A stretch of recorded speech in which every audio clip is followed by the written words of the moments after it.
మీ ఇంట్లో ఫ్రిడ్జ్ ఉందా?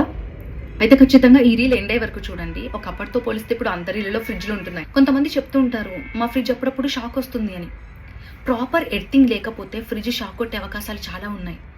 ఇలా షాక్ కొట్టి ఎంతో మంది ప్రాణాలు కోల్పోయారు తెలుసా? తడి చేతులతో ఓపెన్ చేస్తుంటారు, టచ్ చేస్తుంటారు. ఇలాంటి టైంలో కూడా కరెంట్ షాక్ వచ్చే అవకాశం ఉంది. ఫ్రిడ్జ్ పేలి ప్రాణాలు కోల్పోయిన వాళ్ళు ఎంతో మంది ఉన్నారు తెలుసా? ఇవాళ పశ్చిమ గోదావరి జిల్లాలో ఫ్రిడ్జ్ పేలి ఇల్లు మొత్తం దగ్ధమైపోయింది. ఇంట్లో ఉన్న వస్తువులన్నీ కాలి బూడిదైపోయాయి. కొంతమంది ఫ్రిడ్జ్ ఆన్లో ఉండగానే అలాగే ఫ్రిడ్జ్ని తూడుస్తూ ఉంటారు. అది ఎంత డేంజరో తెలుసా? ఫ్రిడ్జ్ క్లీన్ చేసుకోవాలి, కానీ క్లీన్ చేసుకునే టైంలో ఖచ్చితంగా దాన్ని ఆఫ్ చేయాలి. కొంతమంది ఫ్రిడ్జ్ యూజ్ చేస్తారు కానీ స్టెబిలైజర్ వాడరు.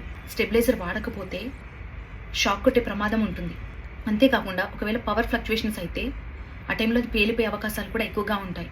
సో ఫ్రిడ్జ్ వాడేవాళ్ళు ఖచ్చితంగా జాగ్రత్తగా ఉండండి.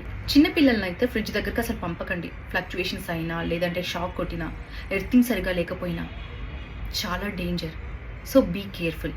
ఫ్రిడ్జ్ వాడుతున్న వాళ్ళందరికీ కూడా ఈ రీల్ని ఖచ్చితంగా షేర్ చేయండి.